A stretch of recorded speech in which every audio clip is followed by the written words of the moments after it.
Good evening, everybody. Nice to see so many out here and from all over the planet as well. So welcome, welcome, welcome. So my name's Rusty. Thank you to Andrew for the introduction. I am a leadership consultant I have previously worked in healthcare and the military and in the commercial sector.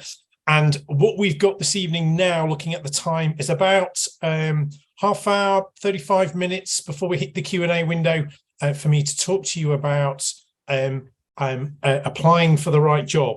So where we're going to start is in the presumption that no one is in their last job of their life and everyone's role is going to evolve and that everyone is in a journey.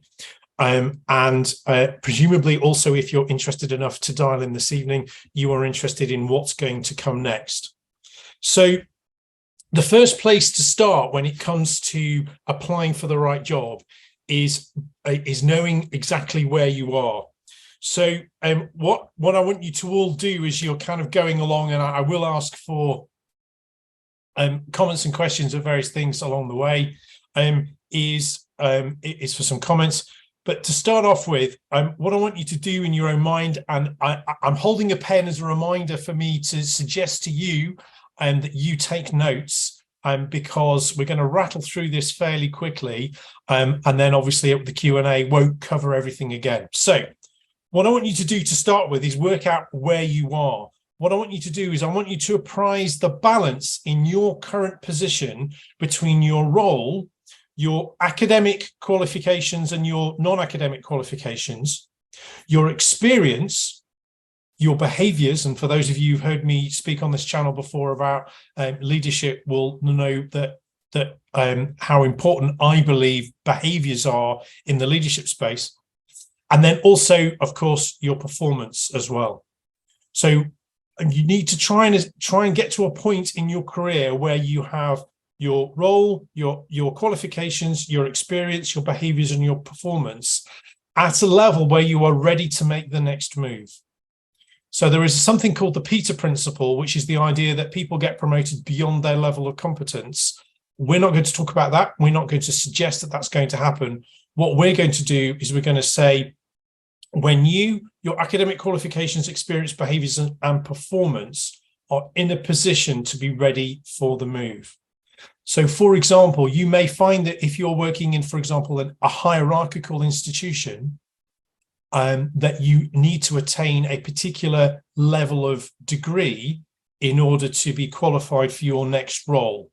A very, very good friend of mine, he's an associate professor at a university here in the UK, and he can't go from being an associate professor to a full professor until he completes his PhD. And I know you're not dialed in tonight, Tim, but I know he's got his Viva coming up in the next couple of weeks. So everyone cross your fingers for Tim and his PhD Viva that's coming up towards the end of the month. And that will then open the door for him to then be academically qualified for the role that he was next aspiring to. So have an understanding of where you are in that spectrum. For example, if you work in if you want to work in the driving industry, you may well find that there's an age limit to certain qualifications, certain driving licenses, and so on and so forth. And we could extrapolate this into any sector you choose. The next thing for you to understand about yourself is where you want to be in 5 years. Now, when Andrew and I were at school, we were given the impression that you got a job and that was a job for life or a career for life. And Andrew and I are both not on our first careers, and we're both much the better as a result of it. So I think that 5-year windows are reasonable, not least because even part-time, most degrees can be achieved in a 5-year window. Okay. So, and there are some exceptions to that, of course. But nevertheless, where do you want to be in 5 years? Where do you want to be in terms of your role? Now, that might be, you might use a job description word to describe the role. It might be something less specific than that. It doesn't matter. Is there a particular sector you want to work in? Do you want to work in banking? Do you want to work in public service? Do you want to work in healthcare? And if you do, you need to take a temperature and make sure you're feeling okay. So, and then if there's a particular organization, so you narrow this down as to what you think where you want to be in 5 years. Encompassed in that is an understanding of what the salary and the associated package for that will be, what the other conditions, so part-time, full-time, remote, hybrid, face-to-face, and whether or not there's a location link, or is it a traveling role. And then finally, I would urge you increasingly to also consider what do you want your life balance to look like in 5 years' time. Now, many of you will have heard me talk about work-life balance before in the past, and I try to steer people away from thinking of work-life balance being specifically about scheduling, and I prefer to encourage people to view work-life balance as to how you relate to your role. For example, a while ago, when I was active on social media, my social media account on Twitter was Paramed Rusty. So Paramed, my as it was at the time, my role, I was a paramedic, and then Rusty as in my professional work nickname. So that was a very work-oriented identity, and being so tightly wrapped up in a work identity and being so tightly relating to everything around work was not healthy, and ended up getting quite unwell. So understand where you want to be in terms of that. And there are times when, yes, you need to knuckle down and do the grind, but equally you need to make sure that whatever you're doing is sustainable. So the next thing you need to do is look at, having done that appraisal of where you are and where you want to be in 5 years' time, you need to look at the gaps. So, for example, I wish I could pronounce your name. Is it Katal? I apologize. I am Irish lineage, but I don't speak the language. But a paramedic there looking for a change. So if, let's say, for example, that you're looking for a role outside of healthcare, what are the qualifications? What are the routes? What are the what is going to be attractive for someone to give you a job in that role? And we'll come back to that notion in a moment. So understand what the gap is between where you are and where you want to be in 5 years. And then as soon as you understand that gap, you need to start actioning now. Don't wait for New Year's resolutions to come around. And I appreciate we're in the second week in January, about to hit third week of January, and people will already have let some of them slip. There is no such thing as New Year's resolutions. There is only now. So if you're going to do an action plan, you do it now. Now, the action plan might be, I apply now for a course that doesn't start till the next semester or next year. That's fine. But the action, even if the action is to investigate what degree, what course, what experience do I need, whatever the gaps are, but you start to put together your plan now as soon as you've identified those gaps. And then once you've got this idea, you started to work on your gaps and you have an idea of where you want to be in 5 years. And we talked about role, sector, package, conditions, location, and life balance. What we really start to do now is to start to look at the job market, look at job adverts, and start to fine-tune the idea. Just testing the water at this stage of when is going to be the right time for you to make any application, where are you making it? Now, that might be where, as in what location, country, city, region, zone is, but it might also be, is the sector, the role that you're looking for, is that next job that's going to give you to achieve that 5-year goal? Is that something that you would apply for online? Is that how do those organizations, or that organization that you're seeking to work for, how do they recruit?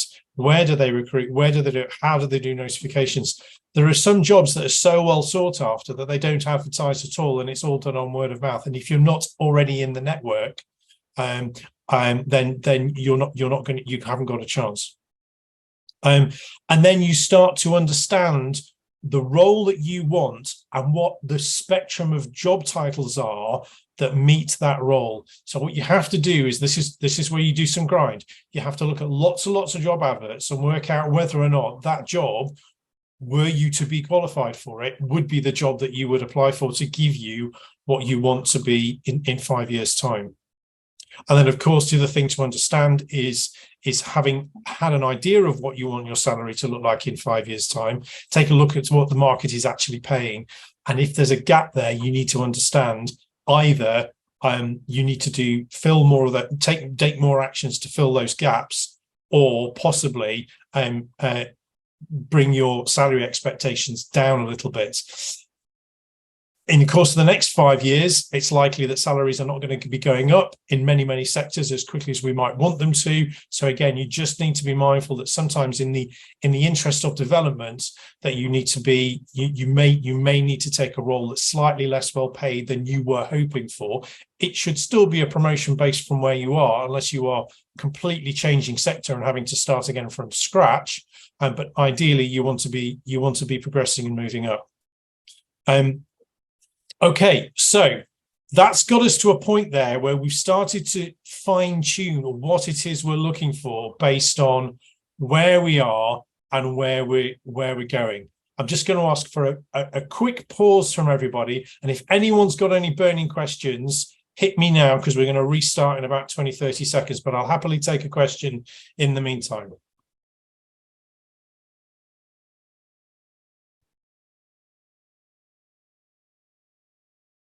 Who can type the fastest?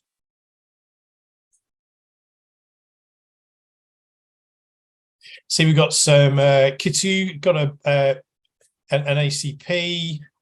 Who else we've got? I'm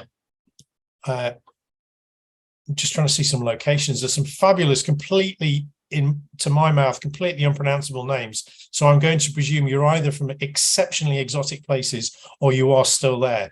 In any event, welcome. Okay, so let's move on a little bit to unpicking how we're going to analyze those job adverts.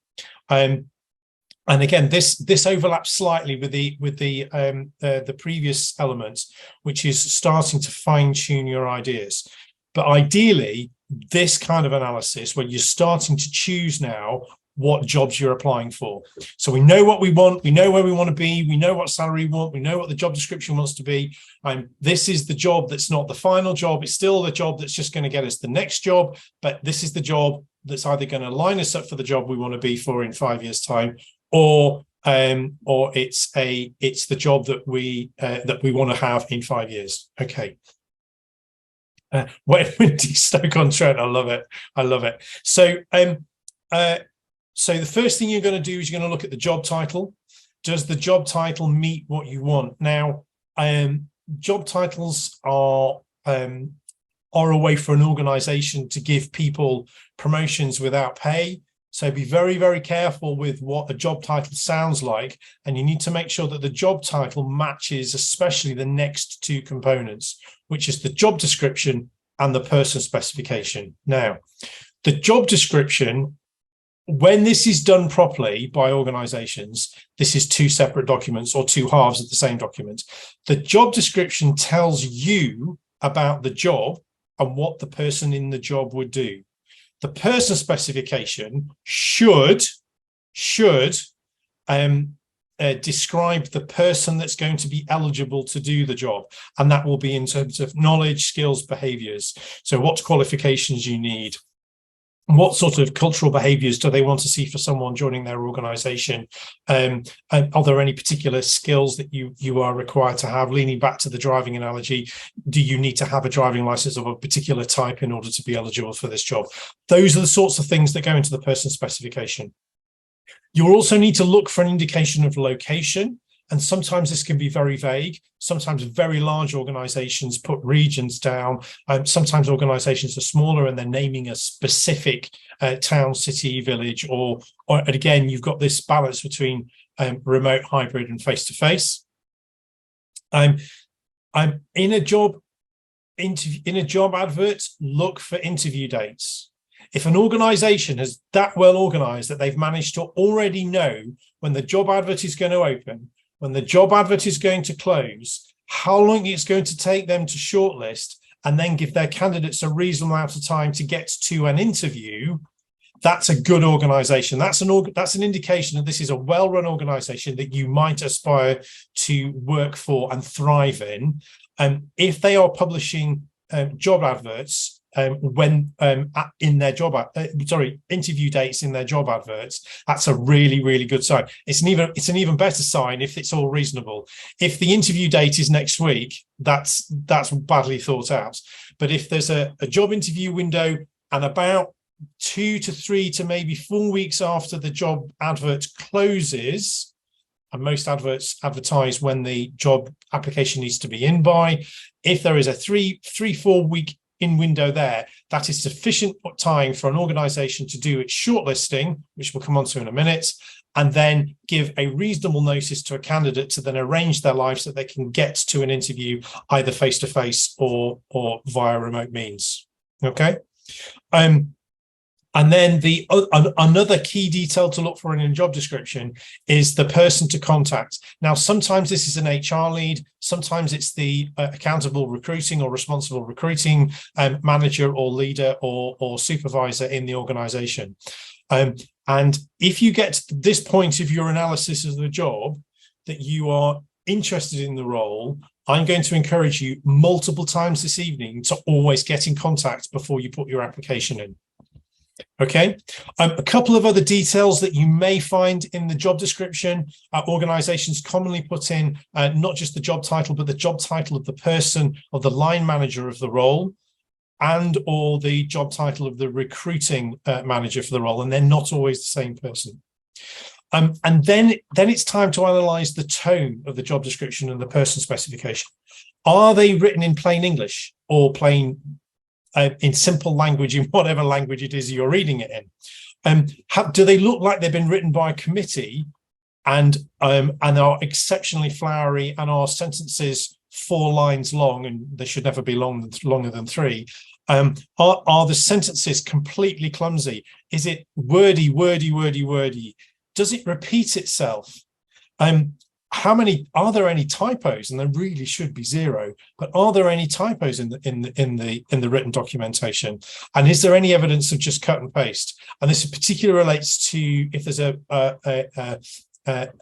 Word or some other program document pasted in, or a PDF.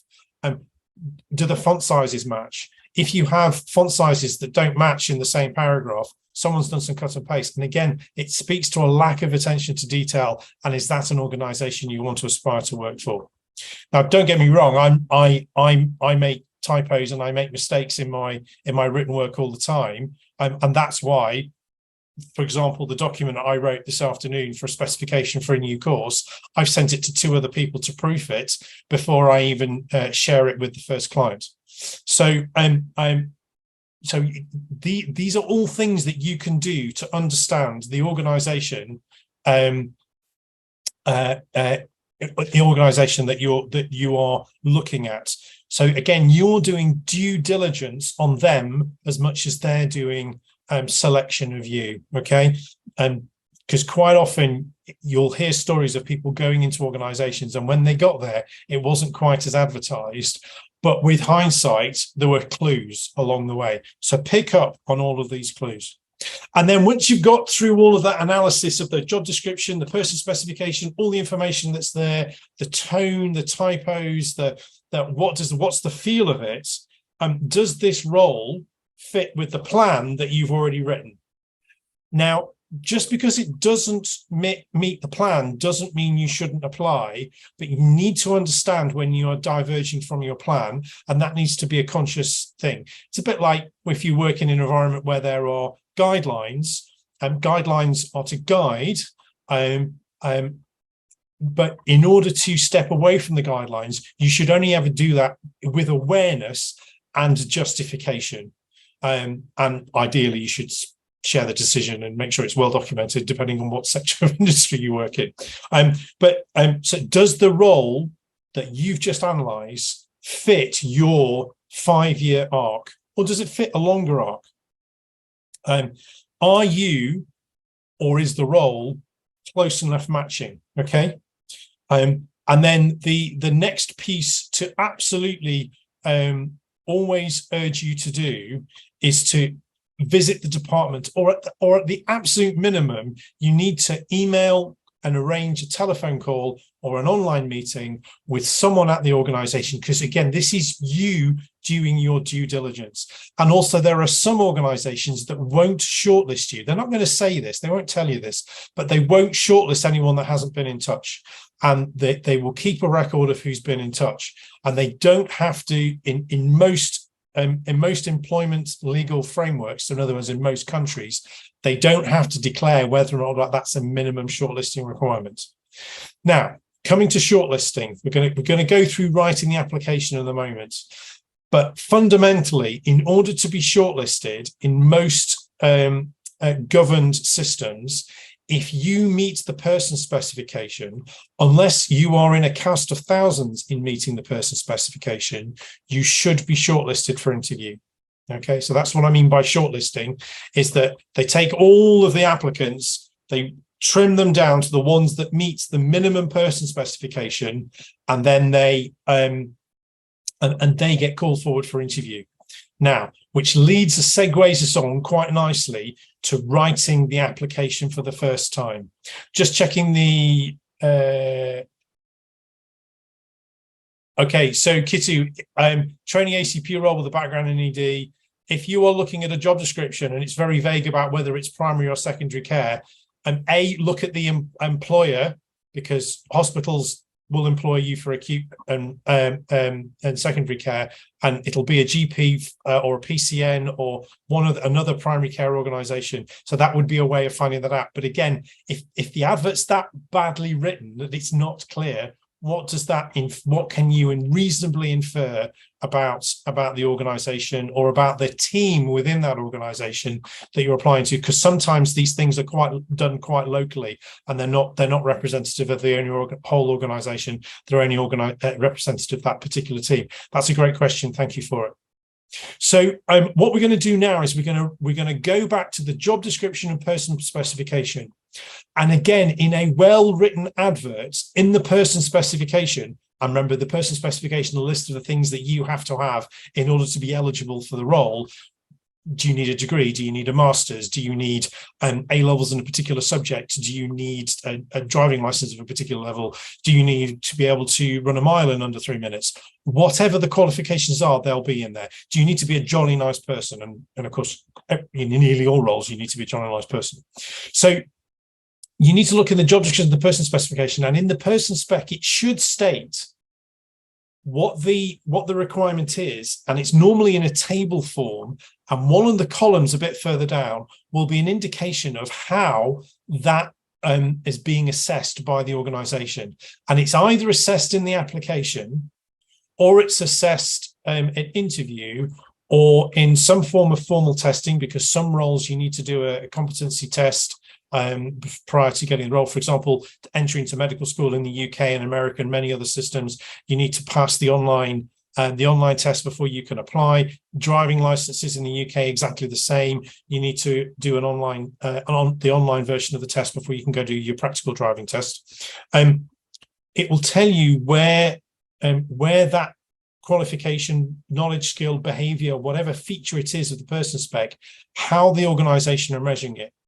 And if it's indicated as in the application, your key piece of analysis there is to make sure that in that application form, that piece of information that describes how you meet that requirement is in the application form. Now, for example, if it's an education standard, if it's a MSc in banking, it will say MSc in banking, and it will say A for application. And in the application form, there's probably a section relating directly to education.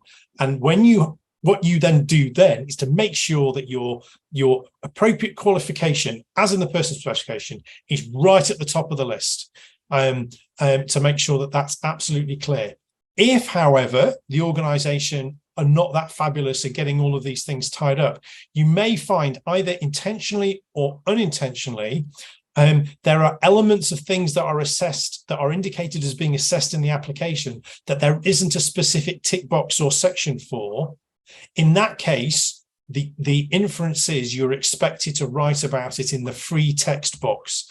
And most roles that are that have any level of responsibility or development or growth or about them, any meaty roles will have an expectation that you will write free text. So you need to do an analysis of what you've got to get into that free text. And if it's 100 words of free text and you've got 20 qualifications to write down, then clearly that's going to be bullet points or something similar. If there's an unlimited word count, I would suggest to you want to leave it to about the equivalent of between half and one page of A4 reading on fonts size 11, Arial, spaced 1.5 times. So in other words, about maybe 400 words. Any more than that, and the shortlisters aren't going to read it. So you need to analyze what's going into that, what's going into there. Okay. Something else to be aware of in terms of those free text boxes is that sometimes they are marked, and this may come as a bit of a surprise to some of you, sometimes they're marked by computer algorithms, or possibly more likely, especially currently, they'll be marked by a administrator who's not the employing authority, is not a subject matter expert, and they're basically looking for keywords. And the keywords they're looking for come from where? They come from the person specification. So make sure that you are speaking the language of the organization to the organization. It's not about your words, it's about speaking their language to make sure that you are communicating clearly. And of course, what you'll nearly always find in person specifications is a line that says clear written communication. Guess how they analyze that? It's the free text box and how well you have communicated in writing in the free text box. Okay. The other thing to do, we're nearly there in terms of the application now. We've filled in all the sections. We've done our analysis. We've covered everything that's in that person specification. We've used the free text box. We've written it well, and we've not written it first time into the online form. The first time we write it on a word processing application, so Word, Pages, whatever you use, to make sure that you reduce the risk of typos, syntax errors, and spelling mistakes. And even then, you don't cut and paste it into the free text box. You get someone to look over your shoulder, or just give them to plain and get someone else to check it, just as I did this afternoon with that written piece of work. Get other people to check your work. This is not a small deal for you. This is potentially your new role. This is the thing that's going to open your 5-year plan. So get it checked. Okay. So what you're going to do in terms of the diligence of the organization that you're applying to, you're going to check the quality of the work. You're going to check the speed of responses. So this is the other reason to send them an email, to see whether or not they respond to you in what is fairly standard across nearly all industries, which is 2 working days. You should get a response in 2 working days. If it takes longer than 2 working days, what does that tell you about the organization? Okay, what is the tone of the response? Are they open to a visit, or do they want a conversation? If in doubt, do the visit. So invaluable. Sometimes I've done visits to places when I've been applying for jobs. I've done the visit and walked away, and I've not done the application. When you're on the visit, or if you're in a smaller industry or a well-networked industry, what do other folks say about the organization or about the team? And what does your gut say? And it's going to be a solid yes, a weak yes, a weak no, or a solid no. And listen to your gut. But of course, guts aren't perfect, but they are part of the breadth of information that you're going to pull in. So how to apply for the right job. We're going to find out where you are. You're going to work out where you want to be. You're going to work out what the gaps are. You're going to action the gaps. You're going to start doing some market research into the kind of jobs, start fine-tuning your understanding of what the job descriptions are, what the job adverts look like for the sorts of roles that either you want to apply for now, or that you're going to be applying for when you're appropriately qualified. And then you start going in deep diving into the job description, the person specification, and you need to do due diligence on the organization you're going to work for. Okay, there is no excuse for doing no research, and then ending up in a job that makes you miserable. Because jobs are very, very good at making us miserable, and we are partly culpable for that. So do the research.